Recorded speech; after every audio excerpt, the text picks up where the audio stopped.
Curves in space, differential geometry, video number 8। Inflectional tangent हम लोग पढ़ेंगे इसमें।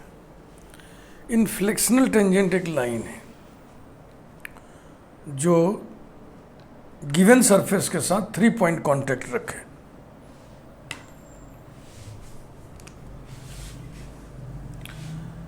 डेफिनेशन हम लिख रहे हैं पहले। Line having 3 point contact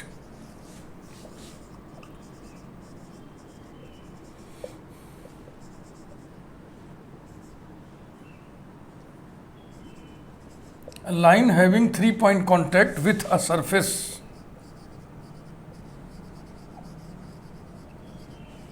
is termed as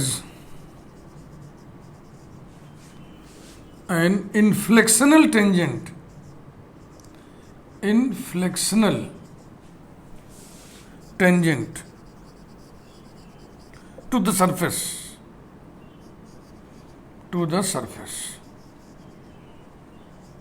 At the point of contact to the surface. A line having 3 point contact with the surface is termed as an inflectional tangent to the surface. बस इतनी सी बात है। इस पर एक example हम लोग करेंगे। ये आर्टिकल थोड़ा छोटा है, वीडियो साइज छोटी रहेगी।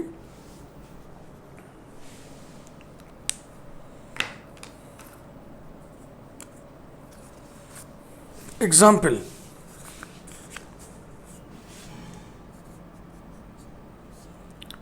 to determine the inflectional tangent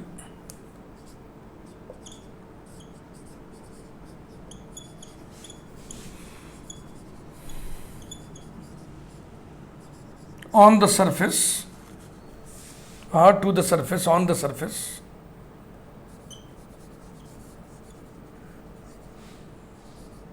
y square z equal to 4ax, ऐसा।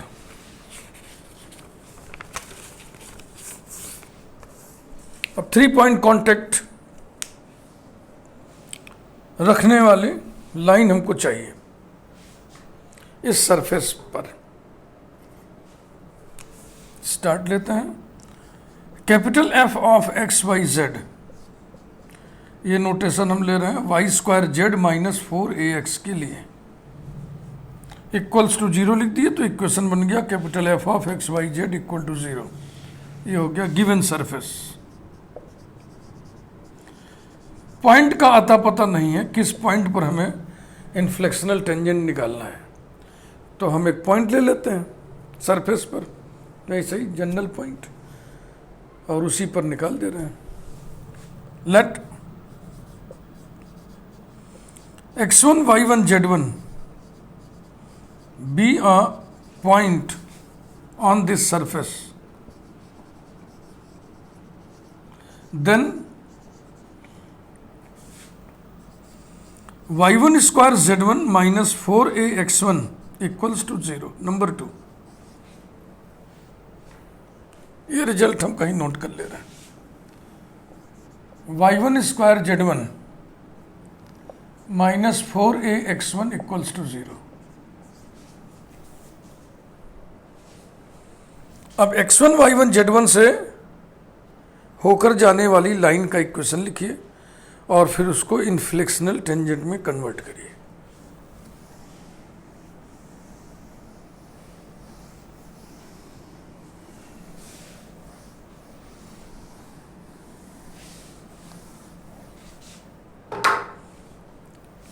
Any line through x1 y1 z1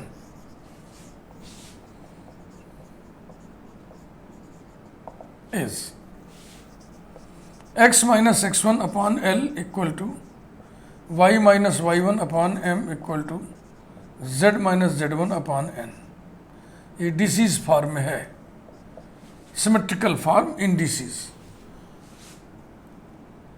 equals to कुछ मान लीजिए इसको T say that is parametric form इससे निकल आएगा ना, x equal to L T plus x1, यानी x1 प्लस एल टी। फिर इसको एक साथ लीजिए, y minus Y one equal to M T, Y equal to Y one plus M T. Similarly z equal to z1 plus N T. These are parametric equations of the line. इसको vector form में लिखिए, small R vector equal to bracket, यही component x1 plus L T comma y1 plus M T comma z1 plus M T. ये रहा number 3। At the common point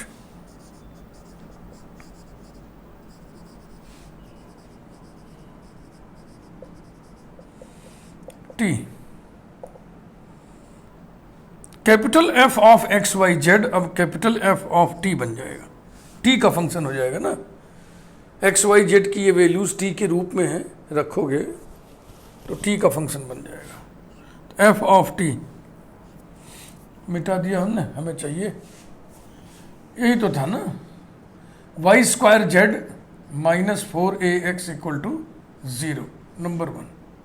यही था capital F of X Y Z. Okay, तो रखिए y की जगह रखाएगा y1 plus M T whole square, sorry y plus M T whole square ना, y1 की जगह रखाएगा y1 plus M T whole square into Z, Z की जगह z1 plus N T minus 4a into X, x1 plus L T. ये हो गया F of T equals to 0 कर दिया, तो इक्वेशन बन गया equals to y1 square plus 2m y1 T plus m square T square into z1 plus N T minus 4ax1 minus 4alt equals to 0। Multiply कर लें, पहले y1 square का multiplication करें, y1 स्क्वायर z1 प्लस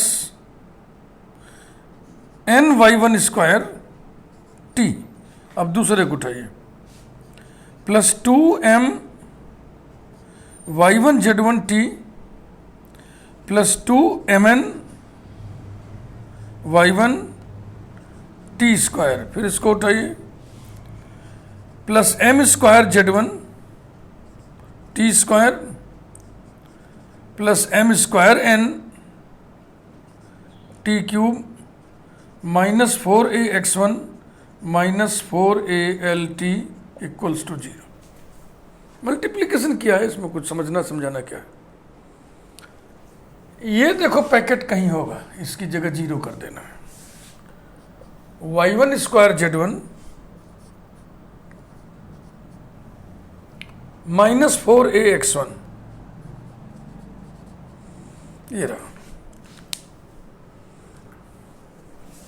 एक तो ये है और एक ये, टिक कर दिया। अब क्रम से लगाइए, सबसे बड़ी पावर वाला टर्म ये plus m square n T cube अकेला है, प्लस टी स्क्वायर के 2 हैं, एक ये है एक ये है, और कोई है टी स्क्वायर ना, तो इसको लिखा जाए m square z1 plus 2mn y1 multiplied by T square. अब t के 3 टर्म दिख रहे हैं हमको, एक ये दिख रहा है, एक ये दिख रहा है, एक वहां दिख रहा है, यानी एक ये है, एक ये है, एक ये है, plus n y1 square plus 2m y1 z1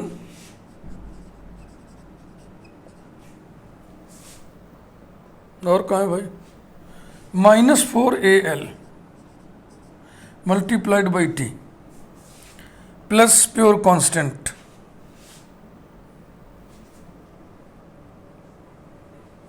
कोई नहीं। अच्छा, इसको मिला लें, हम नोट किया हुआ है हमने।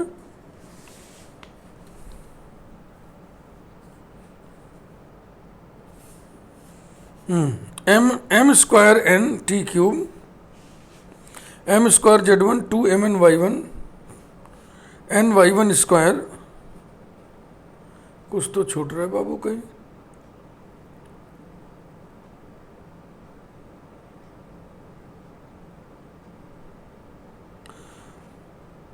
n/y1 square plus 2m/y1 minus 4al t pure constant छूट रहा है, कहाँ छूट रहा है?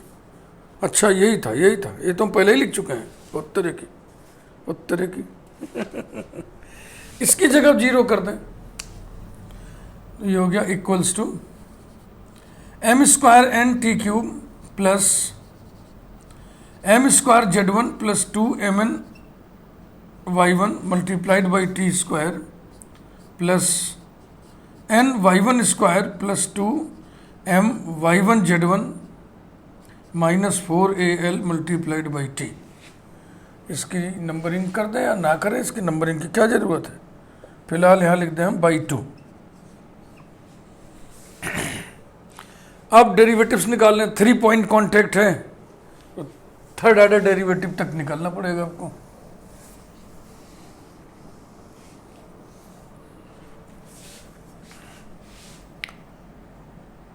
Now capital F dash T equal to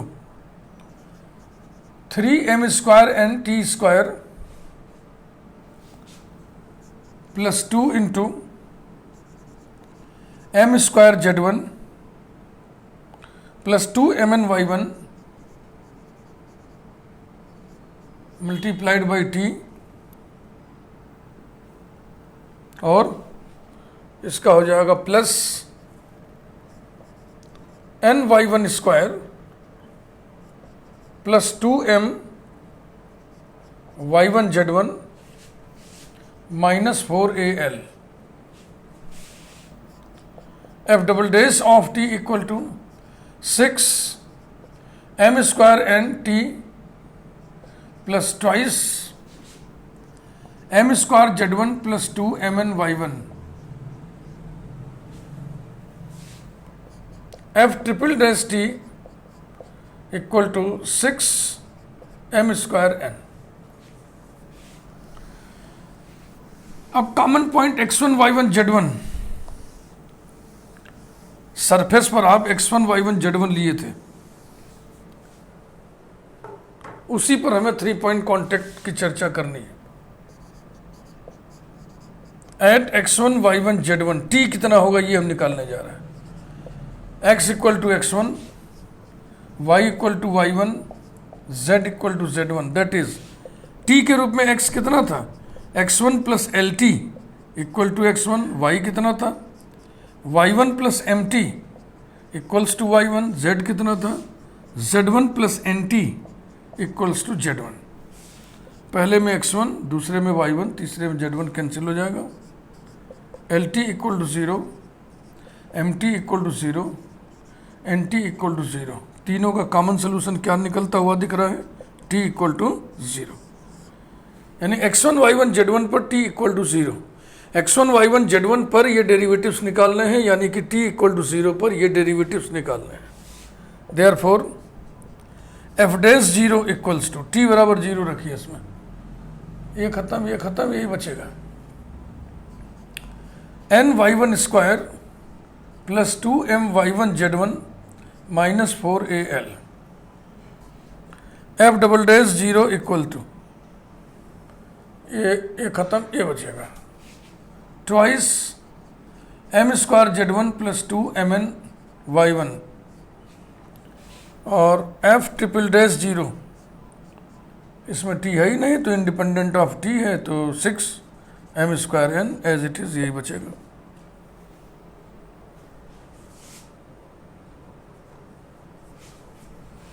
मिटाएंगे, एक बार आप देख लें।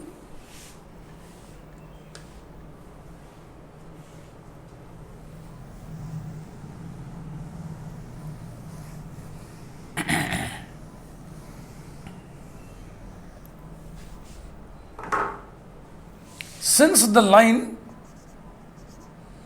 सिंस करके लिखिए या इफ करके लिखिए, if the line has 3 point contact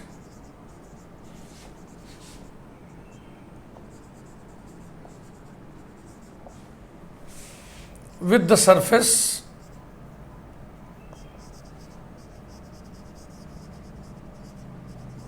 at x1 y1 z1, that is at t equal to 0, therefore f dash 0 equal to 0, f double dash 0 equal to 0, f triple dash 0 equal to not equal to 0। 3 point contact का जो geometry होता है वही है कि 3 consecutive points पर touching हो। अब कॉन्जिक्यूटिव पॉइंट्स मुंह से बोलना आसान है, लेकिन कहीं पर बनाना बहुत कठिन है। कॉन्जिक्यूटिव माने क्रमानुयायी, एक पॉइंट के तुरंत बाद वाला पॉइंट कौन प्लॉट करेगा? आप कहीं करोगे गैप आ जाएगा, गैप में असंख्य पॉइंट्स भर जाएंगे।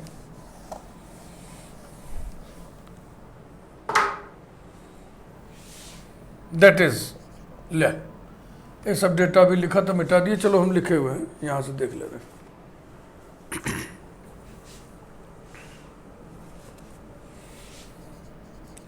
N Y one square plus 2m y1 z1 minus 4al equals to 0, और m square z1 plus 2mn y1 equals to 0, और m square n not equal to 0।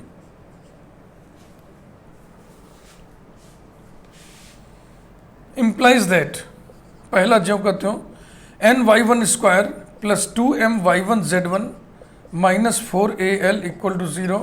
इसमें m से हम इसको डिवाइड करना चाह रहे हैं। m से डिवाइड तभी कर पाएंगे जब m नॉन जीरो हो, तो वही सूचना यहाँ से मिल रही है।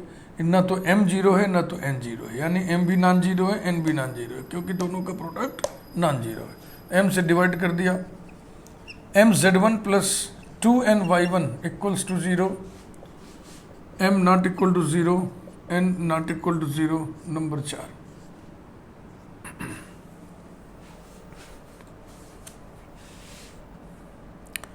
नाउ दूसरे वाले को उठाइए, इससे कोई वैल्यू निकाल करके फिर इसमें रखेंगे। m z1 plus 2n y1 equals to 0 implies that y1 upon, हमें m और n चाहिए, उल्टा कर रहा है, m अपान, अच्छा एक स्टेप बढ़ा लेते हैं, implies that m z1 equal to minus 2n y1। अब ठीक है, implies that m upon n का coefficient minus 2y1 equal to n upon m का coefficient z1 equal to lambda से, implies that m equal to minus 2 y1 lambda, n equal to z1 lambda. Putting these in first equation,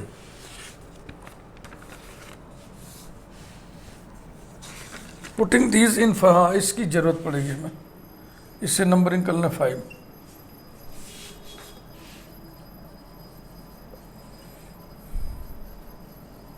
Putting these in the first equation of 4, 4 का first equation ये है, we get m और n की values इसमें रखनी है, तो हो गया n y1 square plus 2 y1 z1 into m, m माने माइनस 2 y1 लैम्डा, और n की वैल्यू भी रखनी थी, देखो यहां रखना भूल गए हम, तो y1 square into N z1 lambda, ठीक, -4al equals to 0 implies that y1 square z1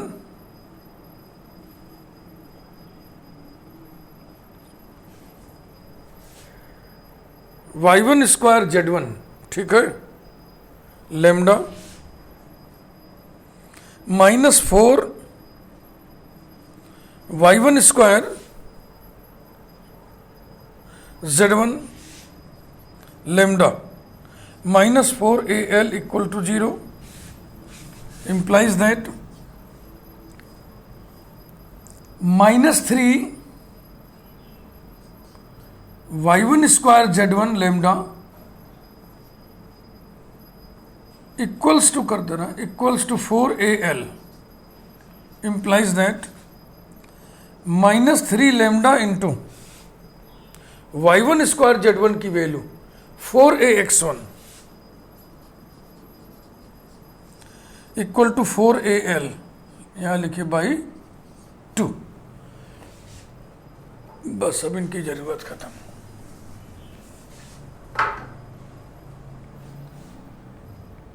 four A cancel हो गया, एल की वैल्यू इस तरीके से आ जाएगी,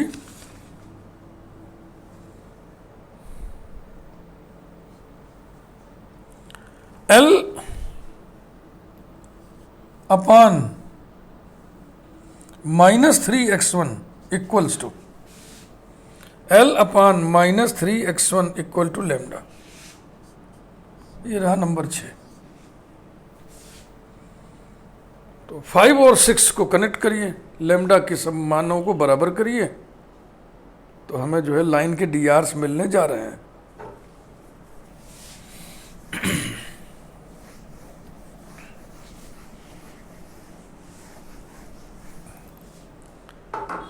From 5 and 6,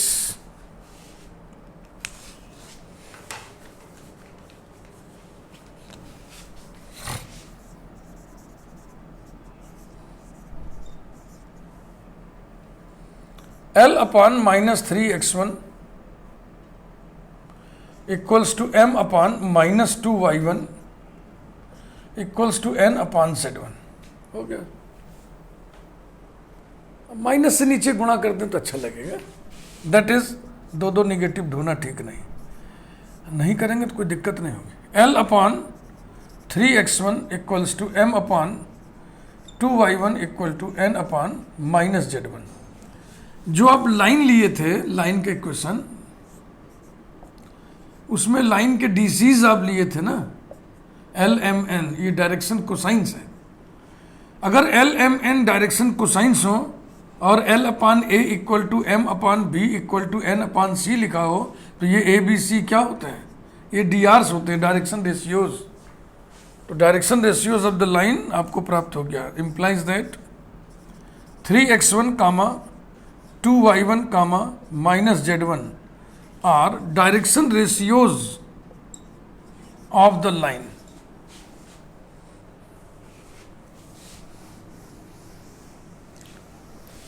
x1 y1 z1 से होके उसे जाना है, उसके डीआरस मालूम हो गए, सिमेट्रिकल फॉर्म में उसका इक्वेशन हम लिख सकते हैं, are DRs of the line. The required inflectional tangent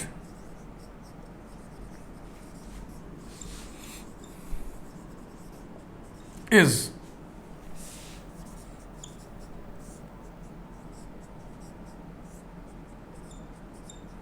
नीचे डीआरस लटका दीजिए, 3x1 2y1 -z1। ये था पूरा solution, it completes the solution. तो ये वीडियो थोड़ा छोटा ही रहेगा क्योंकि इसमें हम कुछ और ऐड नहीं करेंगे।